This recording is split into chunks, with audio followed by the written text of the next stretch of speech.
Hello everyone, आज हम देखेंगे महाजनपद काल से संबंधित महत्वपूर्ण प्रश्न उत्तर। तो चलिए बढ़ते हैं पहला क्वेश्चन की ओर।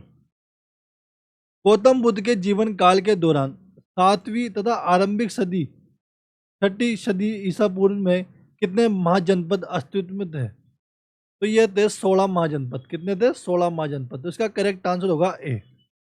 अगला क्वेश्चन, निम्न में से किस बौद्ध ग्रंथ में 16 महाजनपदों का वर्णन मिलता है? तो ये मिलता है अंगुत्तर निकाय में। किस में मिलता है? अंगुत्तर निकाय में। इसका राइट आंसर होगा ए। उज्जैन का प्राचीन नाम क्या था?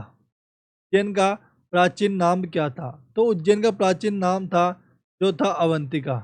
उज्जैन सब जानते ही है, जो मध्य प्रदेश में पड़ता है और इस शिप्रा नदी के किनारे स्थित है। तो उज्जैन का प्राचीन नाम क्या था? Right answer C, Avantika. अगला क्वेश्चन,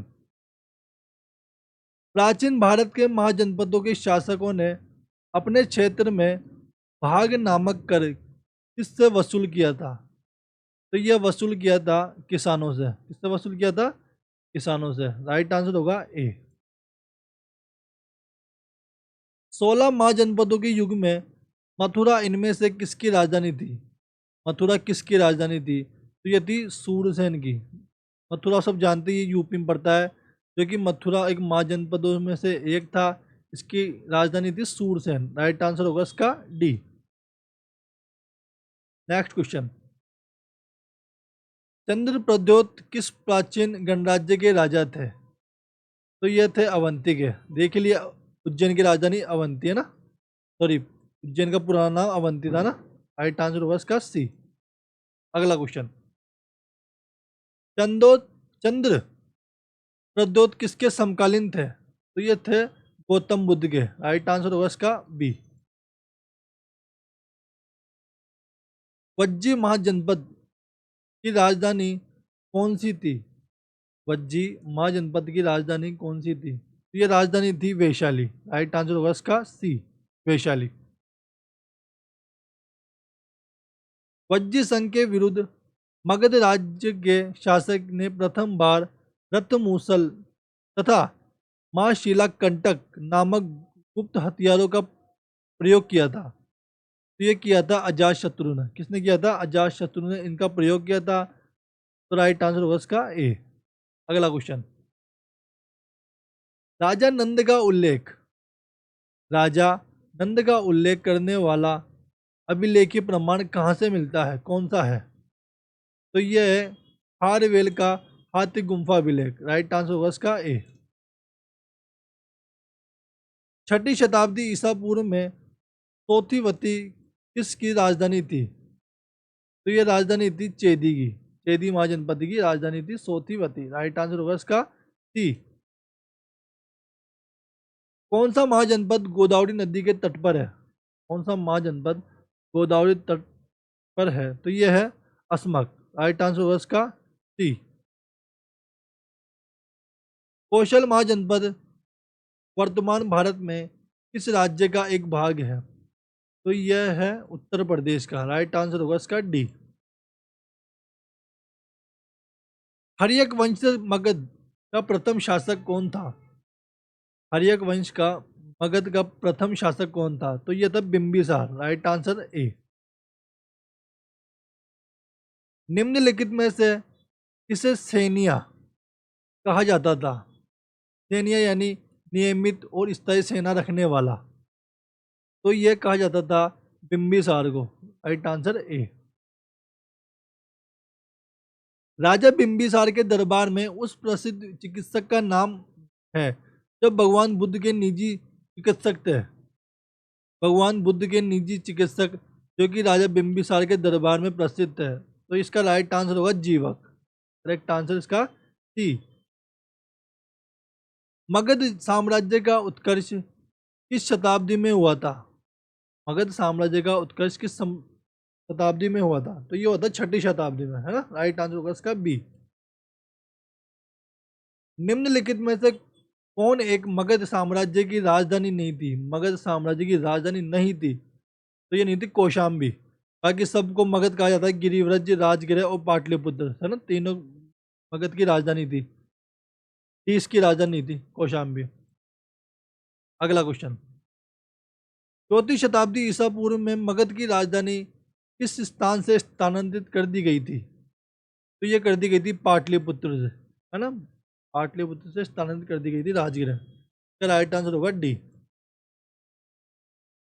चौथी सदी के चौथी सदी ईसा पूर्व से पहले मगध की राजधानी कौन सी थी? ये थी गिरिव्रज और राजगृह। राइट आंसर होगा इसका सी, मगध की। अगला क्वेश्चन, मगध के किस प्रारंभिक शासक ने राज्यारोहण के लिए अपने पिता की हत्या की एवं स्वयं इसी कारणवश अपने पुत्र द्वारा मारा गया? तो ये थे अजातशत्रु। राइट आंसर इसका बी। पाटलिपुत्र का संस्थापक कौन था? पाटलिपुत्र का संस्थापक वो था उदयन। राइट आंसर होगा इसका सी, उदयन।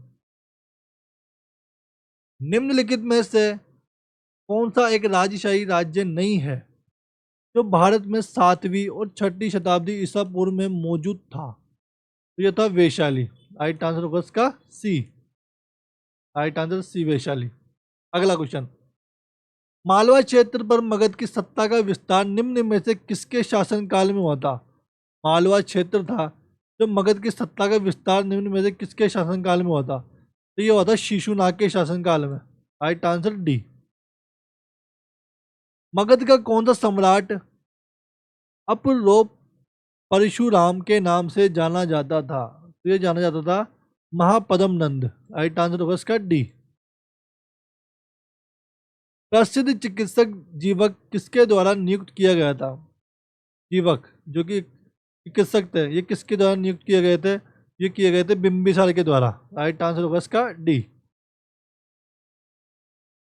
मगध एक शक्तिशाली महाजनपद होने के बावजूद मगध एक शक्तिशाली महाजनपद होने के बावजूद वैशाली यानी कि बिहार में पड़ता है, अपनी राजधानी वज्जी के साथ प्रशासन के एक अन्य रूप के अधीन था, जिसे क्या कहा जाता था? इसे कहा जाता था गण या संघ। राइट आंसर होगा इसका सी। प्राचीन काल में गंगा के दक्षिण के क्षेत्र को किस नाम से जाना जाता था? प्राचीन काल में गंगा के दक्षिण क्षेत्र को, है ना, गंगा के दक्षिण भाग को किस नाम से जाना जाता था? तो ये जाना जाता था मगध, जो कि बिहार में पड़ता है ना। राइट आंसर होगा इसका ए।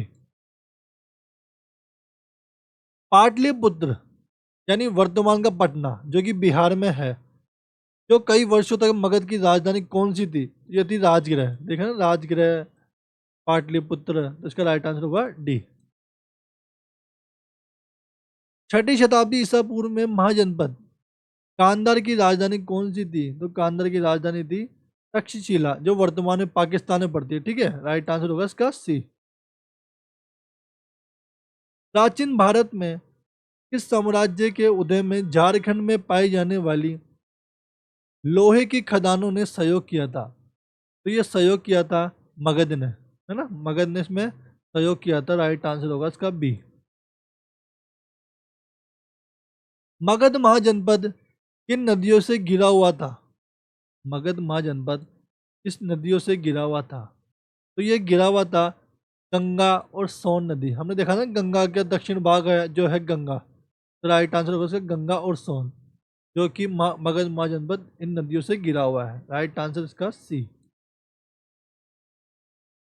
राजा अजात शत्रु किस वंश के शासक थे? राजा अजात शत्रु किस वंश के शासक थे? तो ये थे हर्यक वंश के शासक। राइट आंसर ए। हर्यक वंश का शासक अजात शत्रु हर्यक वंश का शासक अजात शत्रु किसका पुत्र था? तो यह था बिंबिसार का पुत्र। ठीक है, राइट आंसर सी।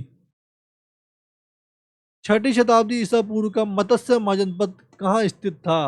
मत्स्य महाजनपद राजस्थान में स्थित था। ये पता होना चाहिए आपको, राजस्थान में स्थित था। और इसकी राजधानी बात करें तो इसकी राजधानी थी विराटनगर। मत्स्य महाजनपद अलवर, भरतपुर, ये क्षेत्र कवर करता है ना, अलवर, जयपुर।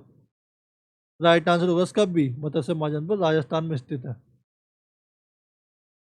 अगला क्वेश्चन, गंगा और सोन जैसी नदियां प्राचीन भारत के किस महाजनपद से होकर बहती थी? ये देख लिया हमने, मगध से होकर बहती थी। राइट आंसर होगा इसका सी। अगला क्वेश्चन, भारत पर प्रथम विदेशी आक्रमण, भारत पर प्रथम विदेशी आक्रमण ईरान के किस वंश के राजाओं ने किया था? तो ये किया था हकमनी वंश ने। राइट आंसर होगा इसका ए। चंपा किस महाजनपद की राजधानी थी? तो चंपा थी अंग की, है ना, अंग की। Right answer D. सिकंदर ने भारत पर कब आक्रमण किया था? सिकंदर ने भारत पर कब आक्रमण किया था? इंपॉर्टेंट है। 326 ईसा पूर्व में सिकंदर ने भारत पर आक्रमण किया। राइट आंसर ए। निम्नलिखित में से मगध का कौन सा राजा सिकंदर महान का समकालीन था? तो यह था धनानंद। राइट आंसर इसका बी। हाइडे स्पेस, है ना, हाइडेस्पस या वितस्ता का युद्ध किन दो राजाओं के बीच हुआ था? तो ये होता सिकंदर एवं चंद्रगुप्त मौर्य के मध्य। राइट आंसर उसका बी। सिकंदर के आक्रमण के समय, क्या आक्रमण के समय? सिकंदर के आक्रमण के समय उत्तर भारत पर निम्नलिखित राजवंशों में से किसका एक शासन था? तो यह था नंद वंश का शासन था। राइट आंसर होगा इसका ए। नंद वंश का संस्थापक जानते ही है, महापद्म नंद। राइट आंसर होगा इसका ए। निम्नलिखित में से उग्रसेन कहा जाता था? यह कहा जाता था महापद्म नंद को। राइट आंसर ए। निम्नलिखित में से नंद वंश का अंतिम, अब अंतिम पूछा ना, नंद वंश का अंतिम शासक था? तो यह था धनानंद। राइट आंसर ए। निम्नलिखित में से कौन सिकंदर के साथ भारत नहीं आया था? है ना, सिकंदर के साथ भारत कौन नहीं आया था? तो ये नहीं आया था डायमेकस। राइट आंसर होगा इसका डायमेकस। सिकंदर के साथ भारत में नहीं आया था, बाकी ये सभी तीनों भारत में आए थे। अगला क्वेश्चन। तो ये वीडियो यहीं पे खत्म होती है। वीडियो को लाइक शेयर जरूर करें। ऐसी और जानकारी के लिए हमारे साथ बने रहे। धन्यवाद।